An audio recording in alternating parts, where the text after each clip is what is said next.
సీత తన భర్తతో అన్ని విషయాల్లోనూ మామూలుగా ఉండేది. కానీ సెక్స్ విషయం వచ్చేసరికి మత్తుమందు కోరుకునేది. కొన్నాళ్ల తర్వాత ఆమెకు మత్తుమందు అలవాటవుతుందేమోనని భయపడేవాడు డాక్టర్ వనమాలి. ఆమెకై ఆమె మత్తుమందు అడిగేది కాదు. వనమాలి కళ్ళల్లో వాంఛ పసిగట్టగానే ప్లీజ్ ఇంజెక్షన్ ఇవ్వరు అనేది. అప్పటికే ఆమె తన తండ్రి స్టీల్ ఫ్యాక్టరీకి మేనేజింగ్ డైరెక్టర్గా బాధ్యతలు నిర్వహిస్తూ ఉండేది. ఆమె కారు స్వయంగా నడుపుకుంటూ వెళ్లడం చూసిన వనమాలి చాలా ఫ్యాసినేషన్ ఫీల్ అయ్యేవాడు. చివరకు ప్రతిసారి భార్య సంపర్కం కోసం ఆమెకి ఇంజెక్షన్ ఇవ్వాల్సి రావడం అతనికి చాలా నేరం చేస్తున్నట్టుండేది. తనని తన భార్య మత్తులో తప్ప భరించలేదనే ఊహ అతన్ని కాల్చేస్తూ ఉండేది. ఇలా ఉండగా తన దగ్గరకు ఒక డ్రైవర్ వచ్చాడు. అతను చాలా ఉత్తముడు. అతన్ని అపాయింట్ చేసిన అనంతరం సీత చాలా కంగారు పడ్డం చూసి విషయం ఏంటని అడిగాను. ఆమె మెల్లగా అతను నిరీక్షణరావులా ఉన్నాడు అంది. ఉండొచ్చు. అతను నిరీక్షణరావు మాత్రం కాదు. గోపాల్ తీసేయమంటావా? నీకిష్టం లేకపోతే చెప్పు. అవసరం లేదు. ఉండనివ్వండి. చూడు సీత, ఆ మాదిరి మనుషులు ఒక మాదిరిగానే ఉంటారు. నువ్వు రకరకాల ఫోబియాలతో బాధపడ్డం డాక్టరు భార్యవై ఉండి నాకు చాలా అవమానం. అంటే అంది Sita. My dear managing director, నీకు మెడిసిన్ అంతా ఇప్పుడు చెప్పలేను గాని నీకున్న భయాన్ని గురించి చెప్పమంటే చెప్పగలను. నేను భయస్తురాలనా? ఆశ్చర్యంగా అంది సీత. Yes madam. అయితే చెప్పండి డాక్టర్ గారు, ఏంటి ఈ జబ్బు? చెప్పమంటారా పేషెంట్ గారు? పరిశీలనగా చూస్తూ భర్త అన్న మాటలకు ఆమె కొద్దిగా ఉలిక్కి పడింది. ఆమె జీవిత రహస్యానికి ఒకవైపు మాత్రమే అతనికి తెలుసు. అది అయిష్టంగా నిరీక్షణరావు చేత రేప్ చేయబడ్డ సంగతి. కానీ రెండో వైపు అతనితో ఇష్టంగా గడిపిన రోజులు చాలా ఉన్నాయి. ఆ విషయం ఆమె ఆఖరుకు అప్పలనరసమ్మ గారికి కూడా తెలియనివ్వలేదు. తను ఎప్పుడూ తన రహస్యాన్ని దాచుకుంటూ వస్తూనే ఉంది కానీ ఎవరికీ తెలియనివ్వలేదు. ఆడపిల్లగా ఊపిరి పీల్చిన మొదటి క్షణాన్నే గాలితో పాటు స్త్రీత్వం కూడా పీల్చుకుని ఆ స్త్రీత్వంతో సిగ్గుని, రహస్య గోపనాన్ని, అగ్నిలా మండిపోతున్న ఆంతర్యాన్ని, అంతకంటే కఠినమైన హృదయాన్ని, వేదనని ఆమె తనలో పొదువుకుని ఎన్నాళ్ళు బ్రతుకుతూ వస్తోంది. తన దురదృష్టం కాకపోతే తన భర్త ఇంత తెలివిగల డాక్టరు కాకుండా ఉంటే, తన ఆలోచనలను ఈ విధంగా పసిగట్టకుండా ఉంటే తనకి ఈనాడు ఇంత కష్టం ఉండేది కాదు. ఎంతమంది ఆడవాళ్లు ఈ లోకంలో భర్తతో కాపురం చేస్తూ ప్రియులనో లేక అలాంటి వారినో గురించి ఆలోచిస్తూ బ్రతికేస్తూ ఉన్నారు. వీటి నుంచి తప్పించుకునేందుకే తన శక్తి ఆఖరైపోతుంది. ఆ శక్తి ఆఖరవడంతో నైతిక భీరుత్వాన్ని తను అలవరుచుకుంటోంది. ఇప్పుడు తన భర్త గొప్ప డాక్టరు అయిన వనమాలి చిలిపిగా చెప్పమంటారా అనేసరికి ఆమెకేదో ఖాళీగా తోచి భయం వేసాగింది. ఆ భయాన్ని అదింపెట్టి చెప్పండి. చెప్పకూడను ఏమైనా ఉంటే చెప్పకండి. నీ ఆంతరంగిక జీవితాన్ని గురించి చెప్పమని బలవంతం చేయను. అయినా కొన్ని ప్రశ్నలకు సమాధానం చెబితే నీ భయానికి చికిత్స చేస్తాను.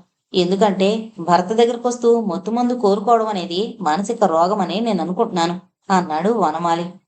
అవును. తను సమాధానం చెప్పి తీరాలి. తను ఒకవైపు దాచిన సంగతులకు భాష్యం చెప్పి తీరాలి. కనీసం ఈయనైనా తనకు నైతికమైన పిరికితనం ఉందనుకోకుండా ఉండాలంటే తను సమాధానం చెప్పి తీరాలి. సరే, నేను ప్రశ్నలు అడుగుతాను, సమాధానం చెబుతావా? అన్నాడు వనమాలి ఆమె మెదలకుండా ఊరుకోవడం చూసి. వీలైనంత వరకు చెబుతాను అంది సీత మెల్లగా. చూడు సీత, నేను భర్తనని మరిచిపోయి డాక్టర్నని సమాధానం చెప్పు.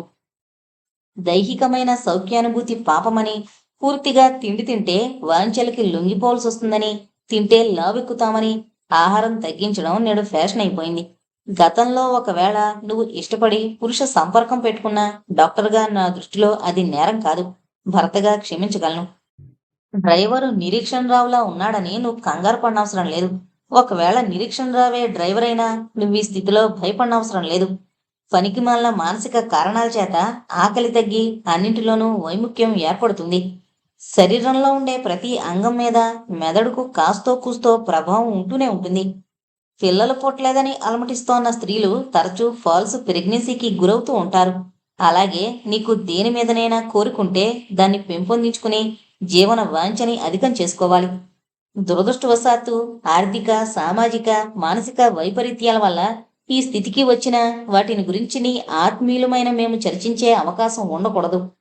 పెరిగిపోయే ఆశలు, తరిగిపోయే అవకాశాలు, లొంగదీసుకుంటున్న ఆడంబరాలు, కర్మ సిద్ధాంతంలో విశ్వాసం లోపించడం, అహంకారం అధికమైపోవడం ఆధునిక జీవితంలో ఎక్కువైపోయాయి. తమ లోపాల్ని ఇతరుల మీద నెట్టేసి తమని తాము సమర్థించుకునే వాళ్ళల్లోనే ఈ కాంప్లెక్స్ కలుగుతుంది అన్నాడు డాక్టర్ వనమాలి. అంటే మీ ఉద్దేశంలో నా గత జీవితం తప్పు కాదంటారా అంది సీత. అది తప్పు కాదు, దాన్ని గురించి అస్తమానం ఆలోచించడం తప్పు. సీత ఆలోచించడం ప్రారంభించింది. ఆలోచించకు సీత, నీ ఆలోచనలు నాకు వదిలే, నువ్వు సుఖంగా ఉండు.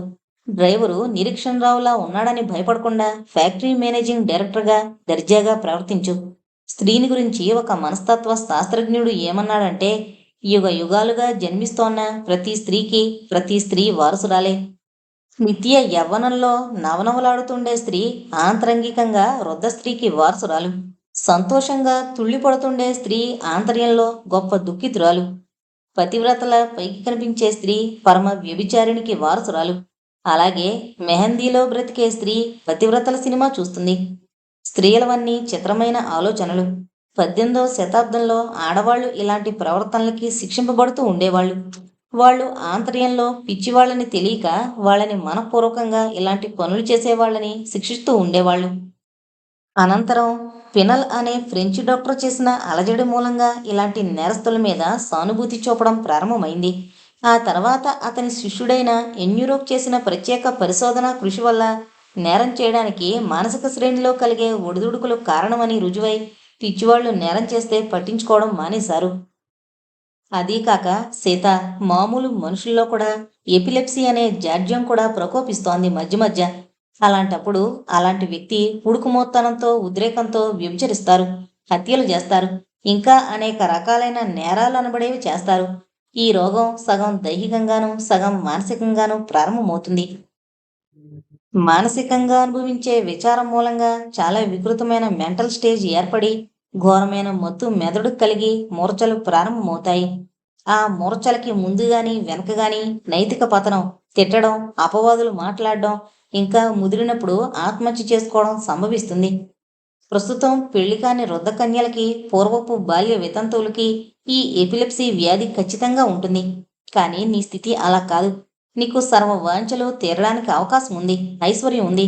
ఎప్పుడో ఏదో జరిగిందని నువ్విప్పుడు ప్రేమించే భర్త దగ్గరికి రావడానికి మత్తు ఇంజెక్షన్ అడగడం ఎపిలిప్సీ అనను గాని ఒక విధమైన ఫోబియా అనొచ్చు అన్నాడు డాక్టర్ వనమాలి.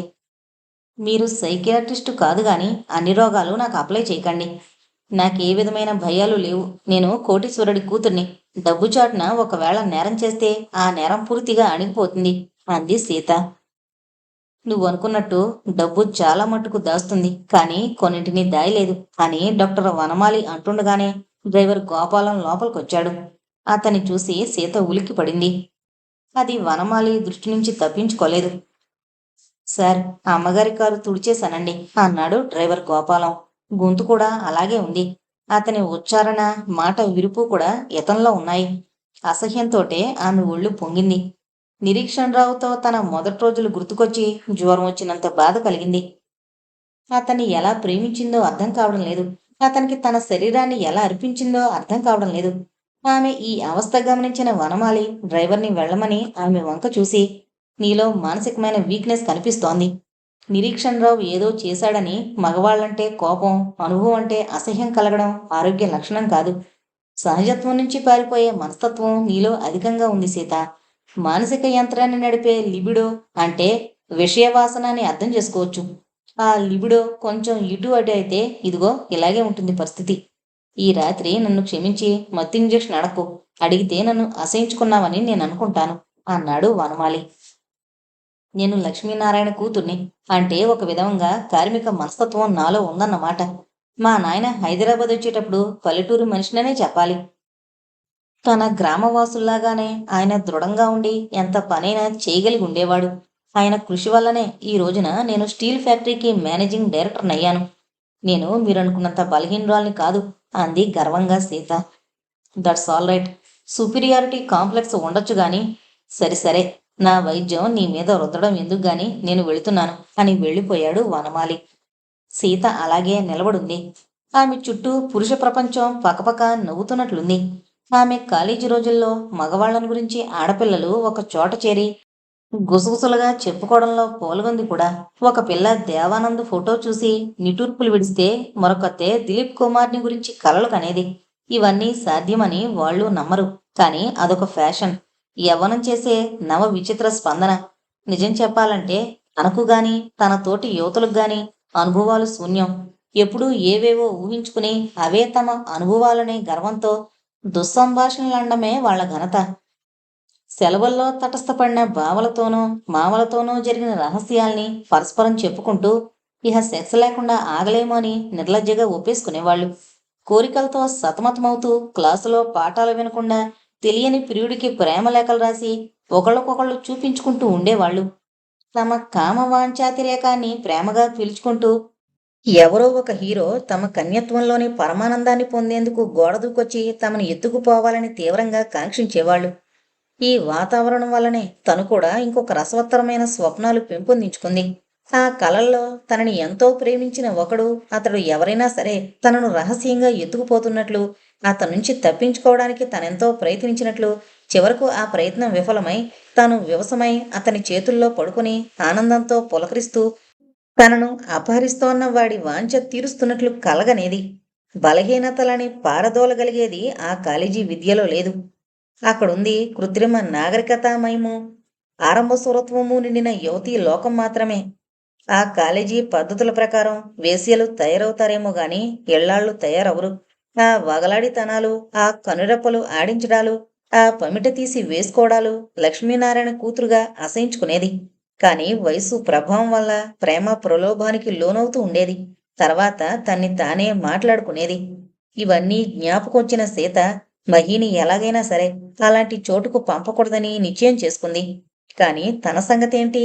ఎంత వద్దనుకున్నా ఆ దిక్కుమాలిన వాతావరణంలో పడి నిరీక్షణరావుకు ఒక డ్రైవరు మాతృడికి, ఒక సంస్కారహీనుడికి అర్పించిన శరీరం కాలిపోతేనే గాని తన పాపం వదలదు. వనమాలి ఎంతటి ప్రియుడు, మరెంతటి ప్రియతముడు, ఎంతటి భర్త, ఎంతటి వేత్త. దురదృష్టం తనది. తన తండ్రి తనని కాలేజీకి పంపకుండా ఉంటే ఆత్మహత్యా సదృశమైన ఈ పాడు పని తను చేయకుండా ఉండేది. నిజమే, భర్త దగ్గర పవిత్రంగా మెలగడానికి తనకు మొత్తుమందు అవసరమవుతోందంటే తనెంత నీచురాలు. ఈరోజు మొత్తుమందు లేకుండా ఆత్మార్పణ చేసుకుంటుంది తను. ఆ విధమైన నిశ్చయానికొచ్చిన తర్వాత ఆమెకు నిశ్చింతగా ఉంది.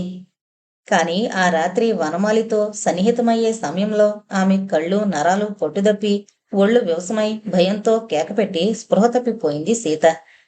వనమాలి జాలిగా ఆమె వంక చూసి అక్కడి నుంచి లేచి వెళ్ళిపోయాడు. ఆ తర్వాత 3 ఏళ్ల వరకు అతను ఫారెన్లోనే గడిపాడు. 3 ఏళ్ల తర్వాత తిరిగి అతను ఆ ఇంట్లో అడుగు పెట్టేసరికి సీతలో చాలా మార్పులొచ్చాయి. వనమాలి ఫారెన్లో ఉన్న 3 ఏళ్లలోనూ సీత ఆలోచనలతో వేగిపోయింది. ఇటు తన ఫ్యాక్టరీ మేనేజ్మెంటుతో ఎగ్జిక్యూటివ్గా నిర్ణయాలు తీసుకునేటప్పుడున్న నిబ్బరం ఇంటికొచ్చి ఒంటరిగా ఆలోచిస్తున్నప్పుడు ఉండేది కాదు. ఆమె పడగదిలో ఎటువైపు చూసినా వనమాలి ఫోటోలు రకరకాలుగా ఉన్నాయి. తను ఆ గదిలో ఏం చేస్తున్నా వనమాలి కనిపెడుతూ ఉంటాడనే విచిత్రమైన ఆలోచన ఆమెకు వస్తూ ఉండేది. వివాహిత కాకుండా అనుభవించబడ్డ తను వివాహితురాలై అనుభవించబడకపోవడం సృష్టి చేస్తోన్న అనేక విచిత్రాల్లో ఒకటి. ఆమె చక్కని కళ్ళని చూస్తే చలనరహితమైన భావాలు గెడ్డకట్టినట్లుండేవి. కమలాఫలపు తొనల్లాంటి ఆమె పెదవులు అనుభవించే దిక్కులేక వాడిపోయినట్లుండేవి. పసిపిల్లలకు ఉండేటటువంటి మృదువైన గెడ్డం సిగ్గుని ఆమెకు ఆభరణంగా చూపిస్తూ ఉంటుంది. టీవీ గౌరవము కల వంశంలో పుట్టిన సీత సునిశ్చితమైన బుద్ధిశాలి, విద్యావంతురాలు. కానీ ఆమెకు ఆత్మవిశ్వాసం లోపించింది. అదే ఆమెలోని పెద్ద లోపం. అందుకే ఆమె విచారపడుతూ ఉంటుంది. అలాంటి సమయాల్లో ఆ జన్మ గర్వం ఒకటే ఆమెకు అండగా ఉంది. ఆ గర్వమనేదే లేకపోతే ఆమె ఒక వెన్నెముకలేని పిరికి అనామకురాలు. ఆమె హృదయపు మెత్తని లోతుల్లో వనమాలి ప్రేమ గూడు కట్టుకునుంది. అది అందించేందుకు ఆమె సిద్ధంగా కూడా ఉంది. ఫోటోలోంచి చూస్తోన్న వనమాలి యొక్క నవ్వులు, ఆమోదకరమైన చూపుల్లో ఆమె బ్రహ్మానంద పరవశురాలు అవుతూ ఉండేది. వనమాలి ఫోటో చూపు తన మీదే ఉందనుకుని ఆనంద రసస్పందన పొందేది.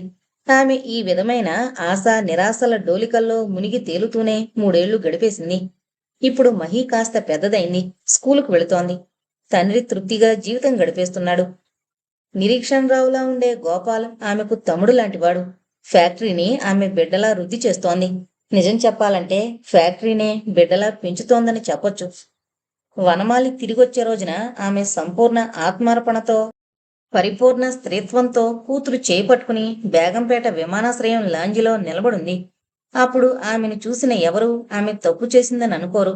లాంజిలో ఉన్న ప్రతి ఒక్కళ్ళు ఆమె టీవీని, అందాన్ని చూసి పక్కగా వెళుతున్నారు. ఒక యూరోపియన్ క్షణం నిలబడి ఒక ఫోటో తీసుకున్నాడు. ఆమె చిరునవ్వు నవ్వి ఊరుకుంది. రాజహంసలా వనమాలి ఎక్కిన విమానం వాలింది.